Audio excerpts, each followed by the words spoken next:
Mimi nawaambia nyinyi endeleeni na matusi, sio? Lakini mali ya wajane na mayatima mtarudisha. Hiyo hakuna mkule bila mwezi hapa. As much as you want. But hoteli ya wajane na watoto wa wajane mrudisha. Hiyo hoteli iko Nairobi, rudisha.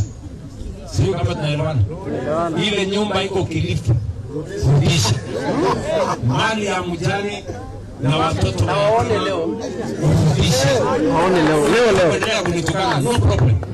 Kwa sababu mimi ni mwanaume naweza kujitetea. Lakini wajane na mayatima hawawezi kujitetea. Dunia hii tutawatetea. Hata mbele ya Mungu tutawatetea. Hakuna mtu atawanyanyasa. Sio kama tunaelewana jamani. Tuko pamoja.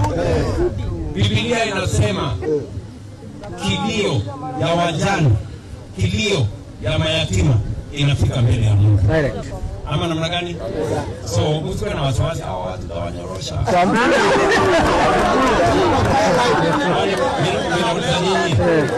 Mimi nyinyi. Ukipima kwa hiyo grupu yote hiyo. Iko mtu saizi yangu.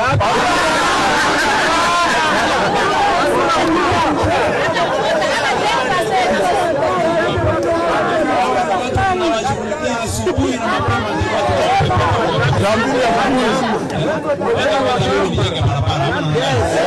nipanga mambo yenu ya shule, nipanga ya kanisa hapa. Hiyo ingine tutamalizana nao.